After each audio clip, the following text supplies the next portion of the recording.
श्री स्वामी समर्थ. नमस्कार मित्रांनो, आपला यूट्यूब चॅनेलवर तुम्हा सर्वांचे मनपूर्वक स्वागत आहे. मित्रांनो, आषाढ महिन्याची सांगता आणि पवित्र श्रावण महिन्याची सुरुवात यांच्या उंबरठ्यावर येतो तो अत्यंत महत्त्वाचा दिवस म्हणजे दीप अमावस्या, ज्याला काही भागात आपण आषाढी अमावस्या किंवा गटारी अमावस्या म्हणूनही ओळखला जातो. धार्मिक दृष्टिकोनातून या अत्यंत पवित्र दिवशी घरातील साऱ्या दिव्याची पूजा अर्चना करून घरातील सर्व नकारात्मकता आणि इडापिडा बाहेर घालवली जाते. पण तुम्हा सर्वांना ही गोष्ट ठाऊक आहे का?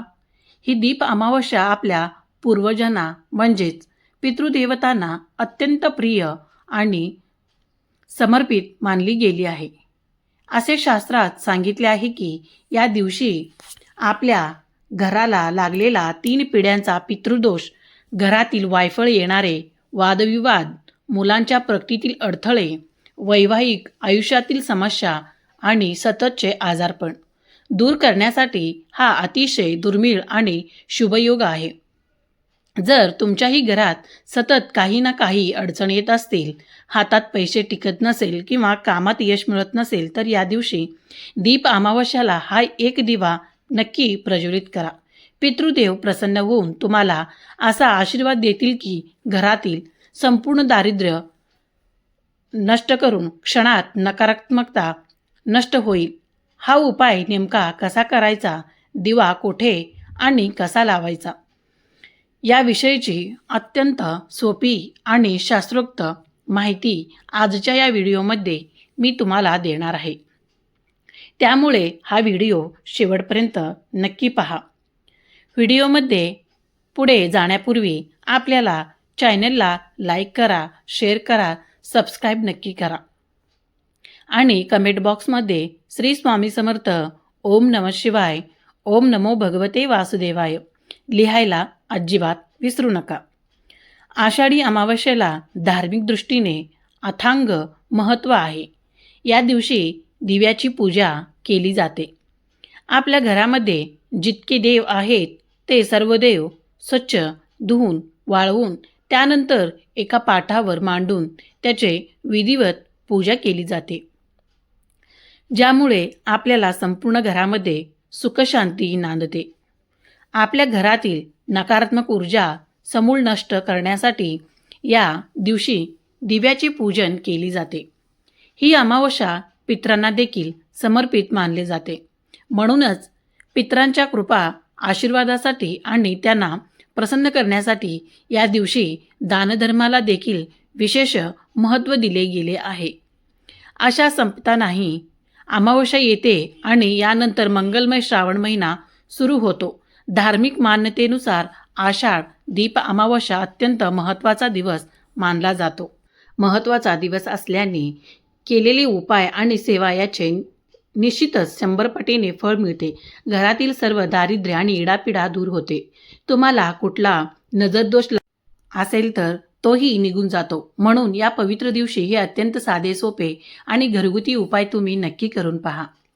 शास्त्रानुसार दीप अमावस्या अत्यंत फलदायी असल्यामुळे या दिवशी काही प्रभावी उपाय करणे अत्यंत गरजेचे आहे.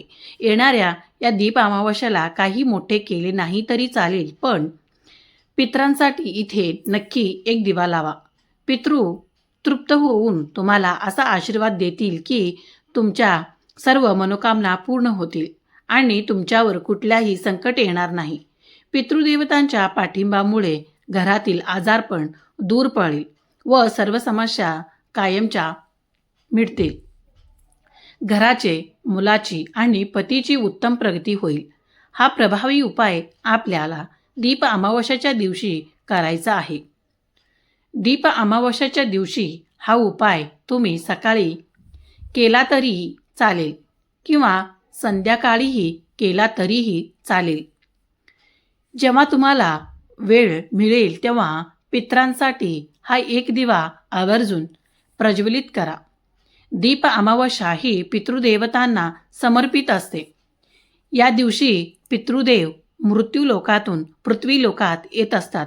म्हणून त्यांचा आशीर्वाद प्राप्त करण्यासाठी, पितरांना तृप्त करण्यासाठी आणि पितृदोष नाहीसा करण्यासाठी आपल्याला हा उपाय करायचा आहे. जर आपल्याला घराला पितृदोष लागलेला असेल तर घरामध्ये सतत अनेक अडचणी व संकटे येत असतात. घरातील कोणत्याही सदस्याची प्रगती होत नाही आणि सतत लहान सहान कारणावरून भांडणे होतात. पितृदोष म्हणजे नक्की काय? बघा, आपल्या पूर्वजाकडून नकळत झालेल्या चुकामुळे किंवा त्याच्या आत्म्याला शांती न मिळण्यामुळे त्यांचा वर्षाचा न भोगावे लागणाऱ्या अडचणी म्हणजे पितृदोष. आणि हा पितृदोष तब्बल 3 पिढ्यापर्यंत राहू शकतो. म्हणूनच आपल्या पितरांची सेवा प्रत्येक अमावस्याला करावी असे धर्मशास्त्रात सांगितले आहे. पितृदोषामुळे वैवाहिक जीवनात सतत कटकटी येतात. उपवर मुलामुलीचे विवाह योग्य जुळून येत नाही. उद्योग व्यवसायात व्यवस्थित चालत नाही. मनासारखी नोकरी मिळत नाही किंवा नोकरीत यश प्रगती होत नाही.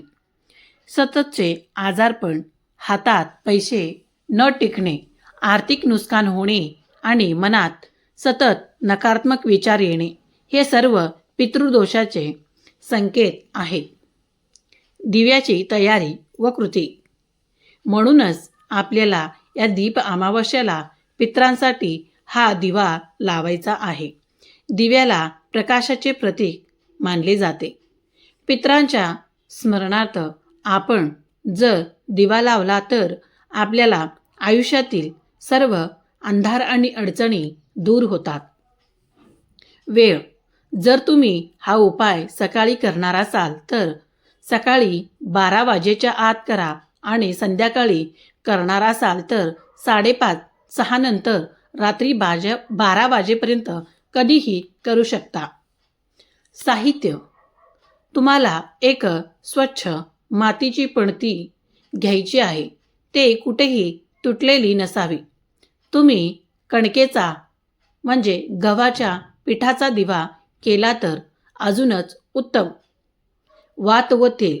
दिव्यामध्ये दुहेरी कापसाची वात लावायची आहे. त्यात मोहरी किंवा तिळाचे तेल टाका. दोन्ही नसतील तर साधे गोडे तेल वापरले तरी चालेल. दिव्याच्या तेलात थोडीशी पिवळी मोहरी किंवा काळे तीळ टाका. मांडणी. एक प्लेटमध्ये थोडेसे तांदूळ ठेवून त्यावर एक दिवा ठेवावा आणि दिव्याला हळद कुंकू लावावे. दिवे कोठे आणि कसे लावायचे? स्वयंपाकघरात पाण्याच्या माठजवळ. आपल्या स्वयंपाकघरात जिथे पाण्याचे पिण्याचे पाणी, माठ, भांडे किंवा फिल्टर असते तिथे हा दिवा दक्षिण दिशेला तोंड करून लावायची आहे. धार्मिक मान्यतेनुसार जेथे पाणी ठेवायची जागा असते तेथे पितरांचा वास असतो. सकाळी लावला असेल तर तो संध्याकाळपर्यंत आणि संध्याकाळी लावला असेल तर रात्री 12 वाजेपर्यंत ठेवला तेवत राहील याची काळजी घ्या. दुसरा. मुख्य प्रवेशद्वारावर. दुसरा दिवा घराच्या मुख्य दरवाज्यावर पितरांसाठी लावायचा आहे. मान्यता अशी आहे की आपले पूर्वज मुख्य प्रवेशद्वारावर थांबवून आपल्याकडे पाहत असतात. हा दिवा लावण्यासाठी देखील कणकेचा किंवा मातीचा दिवा वापरून सांगितल्याप्रमाणे दुहेरी वात, तेल आणि मोहरी, काळे तीळ टाकावेत. तांदळाच्या प्लेटवर हा दिवा ठेवून जेव्हा तुम्ही बाहेरून घरात प्रवेश करता तेव्हा तुमची जी उजवी बाजू असते तेथे हा दिवा ठेवावा. या दिव्याजवळ एक ग्लास पाणी भरून देखील ठेवावे. तिसरा. दक्षिण दिशेला घराच्या कोपऱ्यात किंवा गच्चीवर पुढचा दिवा घरामध्ये दक्षिण दिशेला तोंड करून लावायचा आहे. सोबत 5 उदबत्ती आणि एक ग्लास पाणी ठेवावे. दक्षिण दिशेकडे हात जोडून पितृदेवतांचे नामस्मरण करा. ओम पितृदेवताय नमः या मंत्राचा जप करा. पितृदेवतांना मनापासून प्रार्थना करा. आमचे काही चुकले असेल तर आम्हाला क्षमा करा. तुमचा आशीर्वाद पुढील पिढीवर आणि आमच्या मुलावर कायम असू द्या. पिंपळाच्या झाडाजवळ, तुमच्या घराजवळ पिंपळाचे झाड असेल तर तेही एक दिवा नक्की लावा, प्रज्वलित करा. पिंपळाच्या झाडात भगवान विष्णू, माता लक्ष्मी आणि पितृदेवता सर्वांचा वास असतो. त्यामुळे विष्णू, लक्ष्मी व पितरांचा आशीर्वाद मिळवण्यासाठी संध्याकाळी पिंपळाजवळ एक दिवा नक्की लावा. 4. वाहत्या पाण्याजवळ. घराजवळ नदी, तलाव किंवा वाहते पाणी असेल तर तिथेही एक दिवा नक्की लावा. मित्रांनो, शास्त्रात सांगितल्याप्रमाणे या अमावास्याला आपल्या पूर्वजांच्या आणि पितरांच्या स्मरणार्थ श्रद्धेने आणि मनोभावे हे साधे सोपे दिवे नक्की प्रज्वलित करा. अशा प्रकारे दीप अमावास्याचा पवित्र दिवस पितृदेवासाठी लावलेला एक दिवा तुमच्या आयुष्यातील संकटाचा, आजारपणाचा आणि आर्थिक अडचणीचा सर्व अंधार नष्ट करेल. तुमच्या घरामध्ये अखंड सुख, समृद्धी, शांती आणि समाधान टिकून राहील. पितरांचे छत्रछायारूपी आशीर्वाद तुमच्या पाठीशी राहिल्यामुळे घरातील मुलंबाळांची प्रगती होईल आणि अडकलेली सर्व कामे मार्गी लागतील.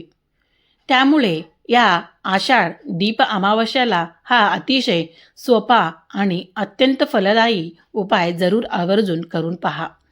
तुमच्या भावी आयुष्यात त्याचा सकारात्मक बदल तुम्हाला नक्कीच अनुभवायला मिळेल. तुम्हाला आजची ही शास्त्रोक्त माहिती कशी वाटली आम्हाला कमेंट करून नक्की सांगा. जर हा व्हिडिओ तुम्हाला उपयुक्त आणि आवडला असेल तर व्हिडिओला एक लाईक नक्की करा आणि आपल्या मित्रपरिवारासोबत, नातेवाईकासोबत शेअर करायला अजिबात विसरू नका, जेणेकरूनही त्यांनाही या उपायाचा लाभ घेता येईल.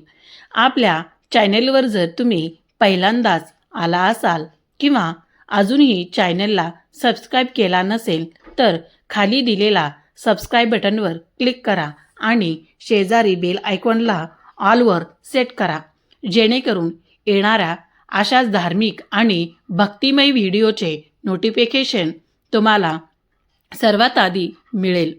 चला तर मग कमेंट बॉक्समध्ये संपूर्ण श्रद्धेने आणि भक्तीने, भावाने टाईप करा. श्री स्वामी समर्थ. ओम नमः शिवाय. ओम नमो भगवते वासुदेवाय. हे मंत्र नक्की लिहा. पितृदेव आणि श्री स्वामी समर्थ महाराजाची कृपादृष्टी तुमच्यावर आणि तुमच्या कुटुंबावर सदैव राहो, हीच स्वामीचरणी प्रार्थना करते. धन्यवाद. श्री स्वामी समर्थ. जय जय स्वामी समर्थ.